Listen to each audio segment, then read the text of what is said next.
right, son of Peter, Easy Buruburu, a.k.a. Green Baby Hustler, a.k.a. Badman Bob. He is not from Kambodia, but of course he is from Nigeria, a.k.a. Mr. Two Things Involved, a.k.a. Mr. Basketmouth in the building. Hello. Hi guys, so we are live right now.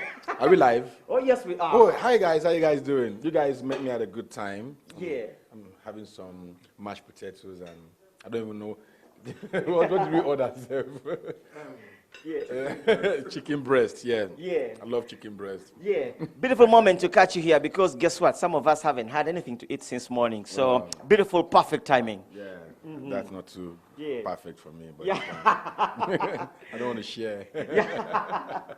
Basket, how are you? How are you doing? Welcome to Uganda again, in caps locks again.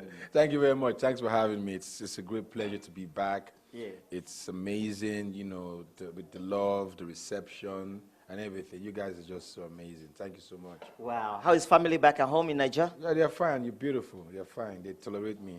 Yeah. Yeah. Listen, man, I want to ask you real quick, man. Sorry to interrupt your meal, but that's all right. I want to ask you real quick, man. You have been to Uganda quite a couple of times, man. Do you think that it is safe for you to brand Uganda as your second home now? Because the Ugandan people have this kind of love for you that has no definition.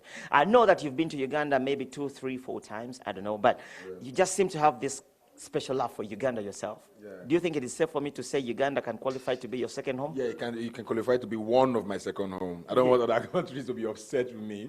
Yeah. But to be honest, it's unarguably one of those places that I can just decide, you know what, I want to come and just chill. Yeah. And mainly because of the comedians that we have out here. Some of them, they're my friends, Alex, Salvador, and you're a very good host. Yeah. Yeah, so yeah, you can say Uganda is one of my second home. Wow. Yeah. That's a good thing to hear, man. I mean, a lot of love for coming in from Nigeria all the way up to Uganda. Listen, man, I want to ask you, I have quite a couple of questions that we did align, not from me, but from your fans. Oh, yeah. Yeah, once they got word that you are in the building, we set out your picture, and then, of course, we asked them, what do you want us to ask Basketmouth? And then, of course, you are here to provide the answers. Yeah. So I'm just going to take them one by one. Yeah, you could have been a border guy or a Rolex guy or even a pastor in church. Why comedy? I didn't decide to do comedy. Comedy just came. It was a talent that I couldn't, you know, push off or resist. And I went with the flow. Yeah. And it was just an easy choice to make because everything was just leading me to that part of comedy. Mm-hmm. First of all, I was really good with heckling back then in school. I started entertaining my classmates, and some guy saw me and gave me an Eddie Murphy Delirious tape. Yeah. I watched it and I was like, this is what I want to be. And everything just led to that part. So I think comedy chose me. Wow. I'm the chosen one. Yeah. Safe to say you are the chosen one. I was reading about you recently, and I came across one of your quotes where you said, people do not pay for the content anymore. They pay for the brand. Can you explain that? Yeah, the thing is, most times, when it comes to, and you know how it is, when it comes to cars, right, there are some luxury cars that is just luxury. Yeah? It doesn't mean that the other cars won't take you from one place to another. You understand? But some people just prefer the luxury cars because that's what they should be driving. Yeah. You understand? And yes, it gives you the whole vibe, the whole thing is different, right? Yeah. So most times when people pay me, they don't only pay for the content. You understand? They pay for the brand. Yeah. Do you understand? I'm not saying I'm a luxury brand, but I'm just saying I've worked hard enough and I've gotten to the point where I think, to a large extent, people don't like. I don't like the way when I tell them like this is my fee. Back then they were like, for what? Yeah. It's not just jokes. But now they're like, are you serious? Okay, can you give us a discount? So it's different now. Yeah. Yes. So now the content is there. The content is definitely the content cannot drop. It has to get better and better. Yeah. But at the same time, the brand has to be there to match up with the content, even better if possible. Yeah. Do you understand? So because the brand is what drags them to me. Okay. Do you understand? It's what brings them to me. Then the content is what they feel after they've used the service. More like the brand is the magnet and the content is the business. Thank you very much. Oh, nice one, man. Very smart, man. Thank you. Thank you. I take the compliment. Hi, Dougie. Please help me ask Mr. Basketmouth what happened to his music career. I know he had a collab with Wizkid, LD, and Ruckus and ODDs. Okay. My music career never really kicked off because we never actually put in that effort. Comedy distracted the growth, and I was more or less one of the anchor person in the group. So when comedy deviated my path to a different route, right, it messed up the whole flow. And we forced ourselves to do music, and we went to Wizkid, LD, and all that. It came out, but we didn't push it because all we wanted to do was just, let's just do something and see how it feels, just for old time's sake. So it wasn't for, I wasn't doing it just because I wanted to get booked to go perform somewhere, no. We just did it to just fulfill our righteousness. And music is still, I've got love for music, and I intend to still do more, you understand? Not, but I'm not going to fail, just for the love of it. Yeah. Okay, let me ask you real quick here. A Night of 1,000 Laughs, Basketmouth Uncensored, Basketmouth Dysfunctional, and quite a number of other nights that you've had. Which one could be your highlight? It's hard, but I think the one I like the most, the one that is special to me is Son of Peter. All the gigs that I've done, they are more or less like a blur to me right now. But Son of Peter is that set, is that brand, the product that I actually really understand well because of the way I created it. This Basketmouth Dysfunctional Mind was good as well, but the Son of Peter is fresh, is new. It's something I can really relate with, and I've been doing the tour since last year, and so far so good. A lot of people have been accepting it. So the Son of Peter is more or less like the defining point because I see myself doing these sets, and I did a Laugh Factory in Chicago, which had a lot of foreigners in the crowd, and I saw how they embraced it, and that was key to me. Like the fact that this set is being embraced by the Western world.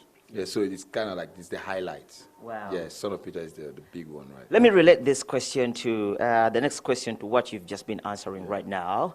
Back in the day when you was just starting, when you was just dreaming to become a big comedian, now that you are, does it ever surprise you that you have become a household name of comedy? Surprise, no, because it wasn't something that happened overnight. It was something that happened through the time frame was probably like say about 15 years or more. So most of what happened, I worked for it. So it's only normal for me to expect a certain result, which I got. So I was like, yeah, nice. And it's good to always get results when you put in, and work into whatever it is. And so it wasn't really a surprise. Some incident happened that was a surprise to me. And the fact that Russell Peters wanted me to open for him, that was a shock to me because, dude, man, I'm in Africa, I'm in Nigeria, and they have thousands of comedians in America. Why didn't he pick one of these guys? He came for me. So it was a shocker to me, you understand? And it was a great experience and all that. So some things are not surprising to me. Why some, trust me, I know that this is God. This is God. And the fact that I'm a household name, it's humbling. It's quite, whenever I go to a new country and right from the immigration point, they're saying, hey, Basketmouth, how you doing? I'm like, wow, they know me. Wow. I like the part of, wow, they know me, I'm known, I'm a superstar. It's humbling. I won't lie to you, like some places, like when I went to Tanzania and all those places, like new places, even Malawi, and people were like, hey, Basketmouth. I'm like, wow. I think so. It's humbling, and I won't call it shock.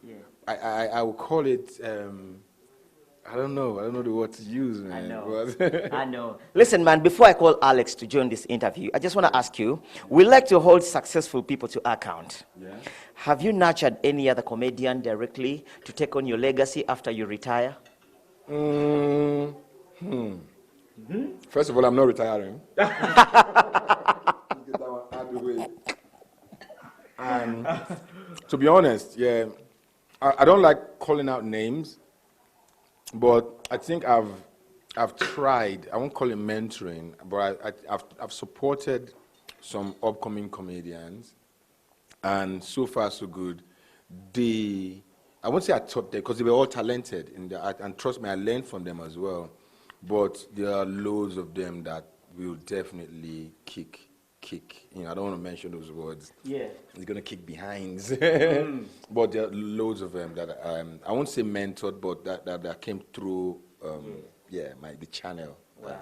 Open up. Wow, nice one. Alex, let me just have a minute. Yeah, a minute of, no, actually, I want you to stay here so I can have a hold of Alex for a minute or two.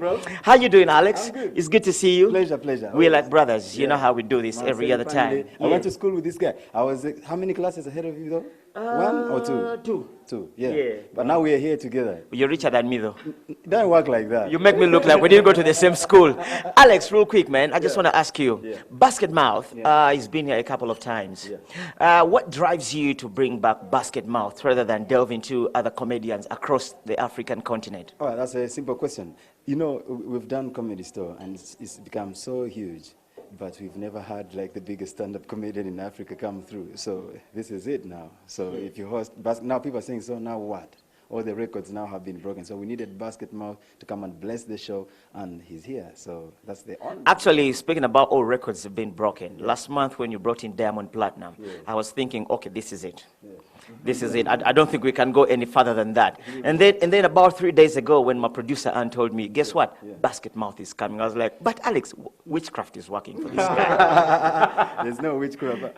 For us, like he's son of Peter, I'm son of God, I should say. No, but you know, hard work is good. A guy like Basketmouth he has earned his name. So he's like you were saying before, it comes with respect. We no longer want him to come because of his jokes, but because of the respect. If you have him at your show, if you have him at your home, there's something people will, you know, add your name to, because you're rubbing shoulders with the right people, with the biggest guys who've been to bigger stages. So we do this to give back to our people, first of all, because they've supported us, and also to change the script. Because we've had Mariachi, Maulan and Rain, Madrat and Chico. We've had everyone from Salvador to Ann Casino. So now why not bring out now the biggest guy in Africa? Definitely. So that's where we're from. I want to applaud you, Alex, first of all, because for you being in the game for such a long time, I want to applaud you, first of all, for giving so much platform to homegrown talent, comedy-wise. But I want to ask you a personal question. Why is it that you are no longer doing too much comedy like back in the day, and these days all you do is just host and create platform for the rest of the comedians? Yeah, I did comedy, and I realized, at some time you need to also support other people. So much as I do, I try to, because not comedians like Maulan and Rain, they started like 2 weeks ago. They can't have the same following that I do. So if I get their content and put them on my platform or bring them to my stage, it's easier to build other people than just pushing myself alone. Now me, I can push myself. No one can, I can, right now, I'll say Douglas. I'm like, Douglas, just walk home. And I'll get your video, put it on my platform, and I'll have 100 people know that, oh, Doug Nice had Alex on TV. You know what I mean? Not everyone can do that. So now, it's no longer me now. I need to also push other people with me. So that's more important than pushing yourself. So because it's easy for me to do that, to push myself, but I need to also, you know, bring other people to the market. Let them be seen. That's the same thing that Basketmouth wouldn't be here. He's doing this to also have us get, you know, into his world. That's what's up. And it's a good thing. That's what's up. We are going to go for a small break, and when we return, we might have a surprise for nobody but you. But for now, I want you to check out the screen right now. You're live, baby. You are alive. Yeah, you are live. Yeah.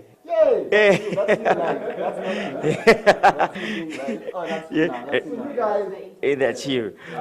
Yeah, live from Basketmouth. We just want to say thank you, and of course, I have a surprise for you. Joe Boy is in the building, so say hello to Joe Boy. Joe Boy, I saw him yesterday, right? Oh, yeah. Great job, man. I hope he's coming for the show. Is he coming for the show? Definitely is coming. Great. So everyone in Uganda right now, please come out for the show, all right? Let's make it big. Let's make it memorable. Let's make history, all right? Yeah. Thank you very much. Just 40K, 100K, and 500K.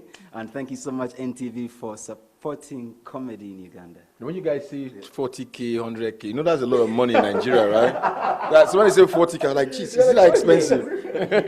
Your meal is 40K. Yeah. This is 40K. Yeah. You know what 40K is a flight ticket to and fro to Abuja and back. Back to you, Sammy, and of course, my girl, Linda.